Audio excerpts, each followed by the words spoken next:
Entonces, la historia, digamos, de InProgress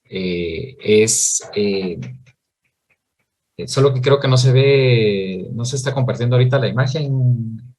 Ah, sí, ahí está. Entonces, la historia de la empresa, ¿verdad? Es una historia de hoy ya 16 años en los que hemos generado valor para los clientes, aplicando modelos de investigación de operaciones, pero mucho entendiendo, digamos, qué significa un modelo de negocios. Es lo que vamos a estar platicando hoy, ¿verdad? Entonces, les vamos a contar un poquito la historia de InProgress en cuanto a los resultados y después vamos a hablar sobre este artículo que se publicó en iForce sobre, digamos, lo que es la aplicación de modelos de investigación de operaciones a través de utilizar un nuevo modelo de negocio en un país de Centroamérica, ¿verdad?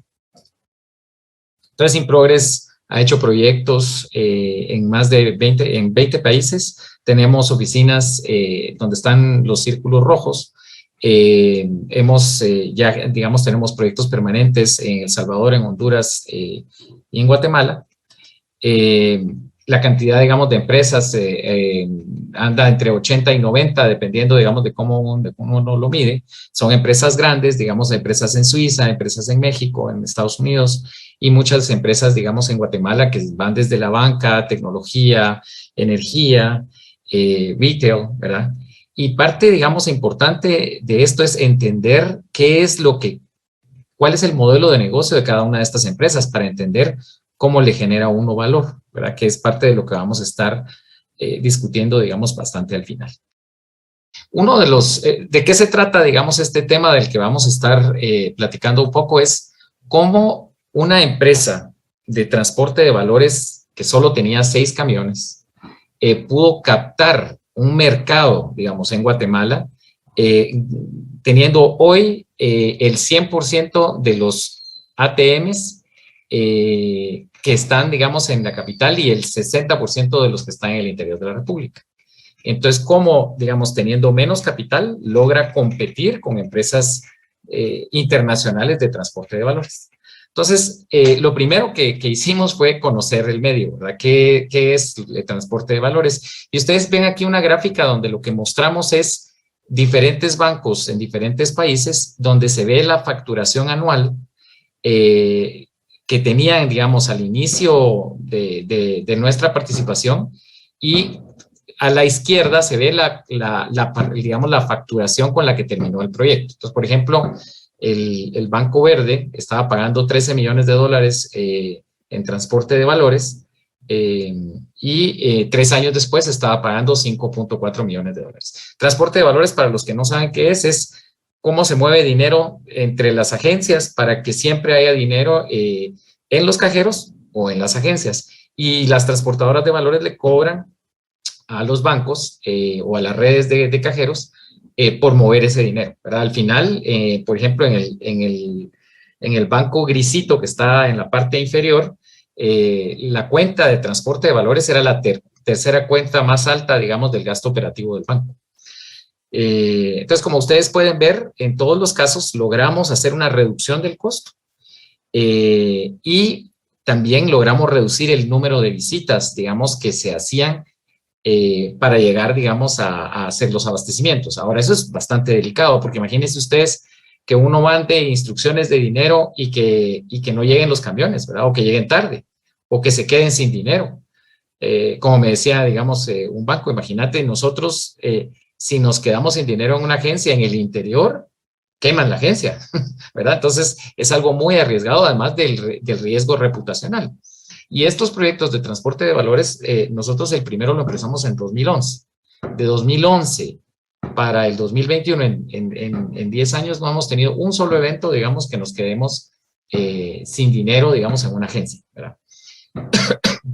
Entonces, hemos logrado convertirnos en un referente en la industria de transporte de valores. Aquí es un ejemplo, digamos, de cómo fue que logramos ir reduciendo la factura, digamos, de uno de los bancos en un periodo de 7 años. Este banco estaba pagando $496,000 al mes, ¿verdad? Pues más o menos ese piquito que ustedes ven es diciembre, ¿verdad? Entonces uno puede ir viendo ahí como los diciembres hay una proyección de lo que hubiera seguido pagando el banco. y luego se logró bajar, digamos, en el primer año a $326,000, pero para el último año ya estaba en $46,000, ¿verdad? Hay gente que me dice, mira, pero esto no es posible, lo que pasa es que se redujeron las agencias o qué pasó. Y en este caso yo les puedo decir que este banco no se redujo en su número de agencias, sino que creció. Es decir, logramos bajar la factura, aun cuando el banco siguió creciendo, ¿verdad? En este caso logramos en 7 años una reducción del costo de transporte de valores de 88%. ¿Cómo lo logramos? Haciendo una mezcla de iniciativas prácticas enfocadas en resultados. Y eso, digamos, es el primero de los temas. ¿Qué es un resultado? ¿Es logré hacer algo o logré hacer algo que produjera dinero y valor para mi cliente? Y que no es exactamente lo mismo, ¿verdad? Pero sí es muy importante considerar que yo tengo que entender qué es lo que se traduce en un valor real que termine siendo algo en el estado de resultados del cliente, ¿verdad? En este caso, digamos, hicimos reducción de visitas, optimización de rutas, comparación de tarifas de compañías de transporte de valores. Ese es un modelo competitivo, ¿verdad? Movimientos entre agencias, reinversión de efectivo, nuevas sedes. Es decir, una serie de iniciativas, pero todas las iniciativas tenían detrás un modelo de investigación de operaciones que lo que hacía era estudiar la función objetivo, tratar de cumplir, digamos, con la solución dadas las restricciones y combinarlo en algunos casos con modelos de simulación o con modelos de pronóstico estadístico, dependiendo, digamos, de lo que se iba necesitando, ¿verdad? Entonces, eso, digamos, que fue lo que nosotros logramos en el mercado. Ahora, lo que nos pidieron a nosotros, digamos, que escribiéramos en la revista iForce, fue un artículo que habláramos sobre este modelo, pero no solo cómo nosotros abastecimos, sino cómo logramos hacer que esta empresa, de la cual les vamos a platicar, lograra conquistar el mercado teniendo mucho menos recursos. O sea, imagínense ustedes cómo compite una pequeña empresa, una startup, ¿verdad? Que no tiene capital, con 6 camiones y competir con 2 empresas que tienen, digamos, el mercado centroamericano y que tienen el mercado mundial. Por ejemplo, para hablar de nombres, Prosegur, digamos que es una de las transportadoras de valores internacionales, es una transportadora española que tiene presencia en todo el mundo, ¿verdad? Esa es una de las dos, digamos, que dominan el mercado guatemalteco. Esta empresa con la que trabajamos, lo que ellos hicieron fue decirle a los bancos, miren, nosotros queremos competir. Entonces, ¿cómo hacemos para definir un modelo de negocio? Y entonces los bancos le dijeron, hablen con Improgres. Entonces, ellos nos contrataron y nosotros hicimos un modelo de negocio que pudiera competir, digamos, con las grandes compañías de transporte de valores, ¿verdad? Entonces, les voy a contar primero, digamos, un poquito el modelo y después les voy a hablar sobre ya el modelo de negocio en sí. Entonces, aquí, digamos, lo que uno puede comparar es el modelo operativo, ¿verdad? Primero, un modelo que sea eficiente, ¿verdad? En el que ustedes ven, digamos, la gráfica inferior, digamos, las barritas verdes lo que significa son los consumos de dinero. Luego tienen, digamos, las barras grises, que lo que significa son los abastecimientos de dinero. Y la curva azul lo que representa es el saldo de dinero en el cajero. Entonces, en los de abajo, digamos, digamos, como funcionaban antes los abastecimientos, no tenían un nivel. Nosotros lo que hacemos, digamos, en el de arriba, que ese es el que hace nuestro modelo, es que tiene un nivel estadístico que lo que hace es que dice, bueno, esta es la cantidad necesaria que yo tengo que tener de dinero estadísticamente, dependiendo del día, si es un viernes, si es el mes de marzo, si es lo que sea. Entonces, ¿cuánto es la cantidad de dinero que yo tengo que tener para que no me quede sin dinero? Eso es, digamos, donde dice el nivel, es decir, los puntitos naranjas. Y aparte está el pronóstico, digamos, de cuánto creemos que es lo que se va a consumir. Teniendo eso, entonces uno viene y dice, ah, bueno, entonces con esto yo debería estar abasteciendo en el momento más cercano a que se va a quedar sin dinero, pero sin quedarme sin dinero.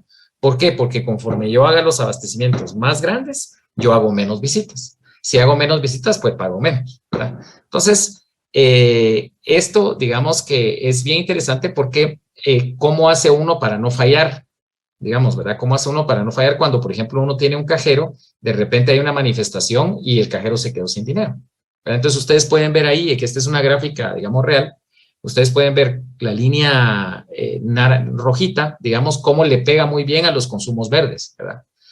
Entonces, pero aparte de eso, eso es, digamos, entonces uno dice, bueno, yo ya sé cuánto lo tengo que mandar y cuánto es el dinero que tengo que mandar para que yo me asegure que tengo un uptime altísimo y que haga la menor cantidad de visitas. Ustedes pueden ver abajo que hubo momentos en los que se quedaron sin dinero y que además había, digamos, momentos recurrentes en que estaban haciendo visitas ahí donde dice more frequent replenishment, ¿verdad? Entonces, ese es el tema operativo, ¿verdad? Entonces, alguien que hace investigación de operaciones, pues nítido, ¿verdad? Él viene, hace su modelo, resuelve y ya lo tiene. Ahora, ¿cómo competimos con las empresas grandes? ¿Verdad? Porque, bueno, nosotros lo que podíamos hacer era menos visitas. Y esas menos visitas, pues entonces el banco iba a pagar menos, pero la transportadora quiere hacer más visitas. Entonces, ahí es donde viene el tema del modelo de negocio. Porque cuando lo que uno debe hacer es tratar de encontrar cuál es el problema que tiene el cliente y alinearse con la necesidad del cliente. Si yo entiendo eso, entonces el cliente me va a querer contratar. Y fue lo que pasó.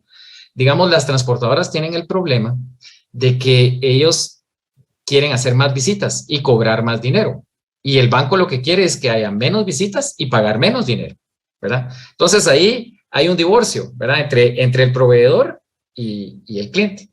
Entonces lo que nosotros dijimos, le dijimos a esta nueva transportadora, le dijimos, mira, lo que hay que hacer es alineémonos con lo que quiere el cliente. ¿Qué quiere el cliente? El cliente no quiere visitas. En el caso de los cajeros, el cliente lo que quiere son transacciones. Porque el banco, digamos, conforme hace más transacciones en los cajeros, hace menos transacciones en las agencias. Y eso es más barato para ellos. Digamos, la transacción en un cajero es mucho más barata que una transacción en una agencia.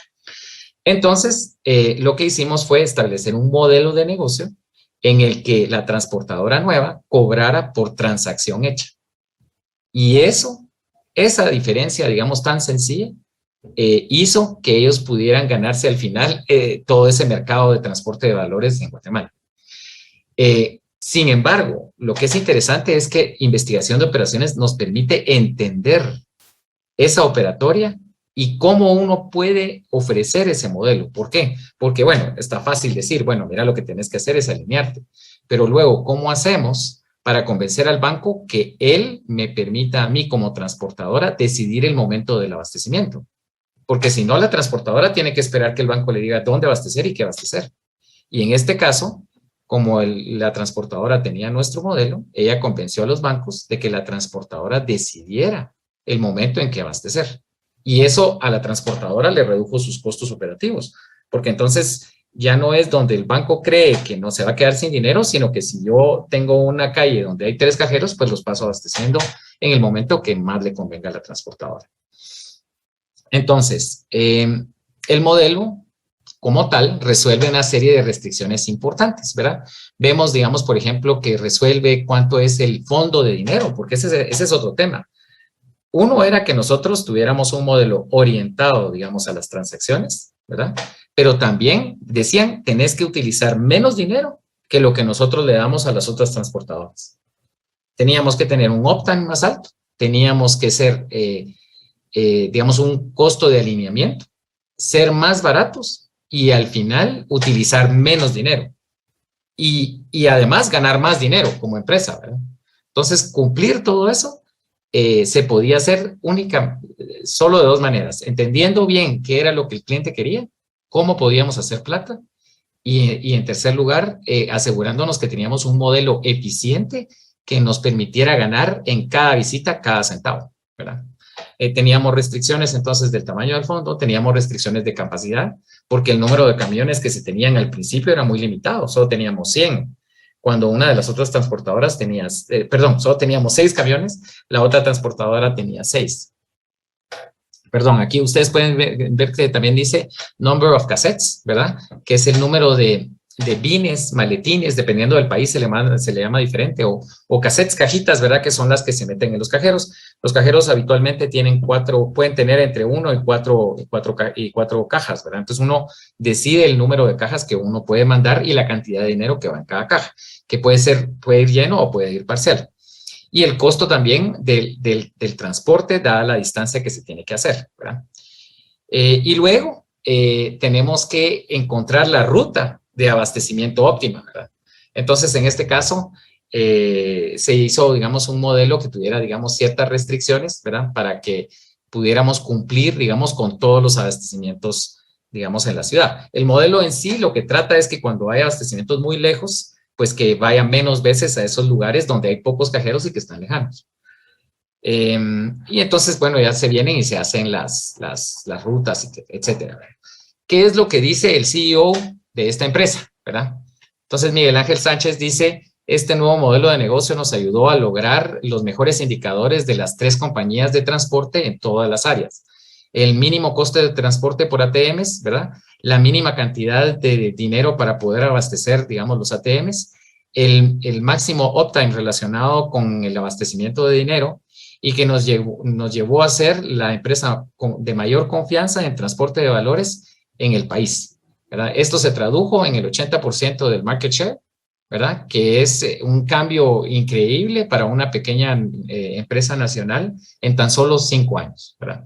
TAPSA se ha vuelto hoy la empresa de transporte de valores más grande de Guatemala, administrando todos los cajeros bajo la administración de 5B. Para quienes lo conocen, quienes no lo conocen, es una red de 2.500 cajeros, digamos, en Guatemala, ¿verdad? Entonces es un modelo muy interesante, muy exitoso y además muy competitivo, ¿verdad? Pero utilizando investigación de operaciones, la ciencia y el entendimiento del mercado y de la operación. Creo que me quedan como 5 minutos, entonces vamos a hablar muy, muy rápido qué es un modelo de negocio. Un modelo de negocio lleva 4 elementos. Primero, la propuesta de valor al cliente, ¿verdad? Que es la oferta que le damos. El profit formula, que es la fórmula de ganancia, ¿verdad? Que con eso yo tengo que entender cómo voy a cobrar, cuánto voy a cobrar, cuánto voy a vender y en qué momento puedo pasar mi break-even. Y luego, digamos, tenemos los recursos, ¿verdad? Claves y los procesos claves para poder lograr. Este modelo de las 4 cajas, entonces, significa, primero, en la oferta de valor, nosotros tenemos que encontrar un problema que resolver para un cliente y después satisfacer ese problema, ¿verdad? De una manera diferente que la competencia. El modelo, digamos, de profit tiene una fórmula de ingreso, ¿verdad? Cuánto dinero podemos ganar, costos directos, el overhead y las economías de escala. Y un margen unitario que se convierte, digamos, por transacción en el costo del overhead y en los niveles deseados, digamos, de ganancia que yo tengo que proyectar desde que hago yo mi modelo. Y la velocidad del recurso, que es qué tan rápido tengo que alcanzar el volumen, digamos, objetivo, ¿verdad? Y luego, pues, los procesos que quiero lograr, ¿verdad? ¿Cómo lo definimos? ¿Verdad? Miren, la forma más fácil de maximizar la oferta de valor es primero identificando algo que alguien hace muy mal. Ya lo vamos a hablar muy rápido porque no sé si tengo tiempo, pero, por ejemplo, en el caso del Uber, ¿verdad? ¿Ellos qué hicieron? ¿Qué es el Uber? Es un modelo de negocio diferente, ¿verdad? Y lo que entendieron es que los taxistas tenían una deficiencia en la oferta de valor que le daban al cliente. Entonces, al cambiar ellos esa oferta de valor y resolver el problema, ellos lograron hacer un modelo expansivo, ¿verdad? Y esa fórmula, digamos, de profit, lo que nos tiene que asegurar es que nosotros logremos ganar. Eso no es tan fácil. Dense ustedes cuenta que, por ejemplo, Spotify tiene un modelo de negocio interesante, pero todavía no es rentable después de, creo que, 5 o 6 años. Entonces, y por eso, digamos que es muy importante, y eso tal vez con Jorge hablaremos otro día de hacer una presentación sobre cómo conseguir capital para funcionar en lo que se llega al break-even, ¿verdad? Porque ese es uno de los grandes problemas. Si no, solo se podría hablar de mejora de modelo de negocio en empresas ya existentes. Entonces, y miren, muy importante, ¿verdad? Que la transformación del valor ha ido cambiando. Por ejemplo, en Estados Unidos en 1917 se tenía, digamos, la empresa que tenía mayor valor, digamos, el sector que tenía más valor era la producción de acero, con 3.500 millones de dólares en 1917. Para 1967, 50 años después, el sector que tenía más valor era el de petróleo y gas, digamos que era un sector de capacidad. Y en 2017, pues evidentemente ya estamos en 3.710 miles de millones de dólares, ¿verdad? En billones de dólares, donde es la tecnología y la innovación, digamos, lo que hace, digamos, la diferencia, ¿verdad? Y cuando nosotros vemos todas estas marcas, lo que ustedes van a ver en común, claro, sí es la tecnología, pero vean en todos los casos, piénsenlo, es el modelo de negocio, es el approach hacia el mercado y cómo voy a utilizar yo la tecnología para vendérsela a un cliente de una manera diferente. Digamos, cómo Netflix le logró vencer a las empresas de cable, ¿verdad? Cómo Amazon logró vencer, digamos, casi que Amazon al final terminó con los centros comerciales, ¿verdad? O el mismo, digamos, Spotify, Bitable, que hace videos, o las fintech como Hudson River Trading, o el Bitcoin, ¿verdad? Que es un modelo distinto, o Babel, que es una empresa que lo que hace es enseñar idiomas, o el mismo Duolingo que sale, digamos, de nuestro querido guatemalteco, ¿verdad? Entonces, es interesante que el modelo de negocio es la oportunidad de hacer plata hoy para nuestros clientes y para nosotros mismos. Entonces, vale la pena estudiarlo.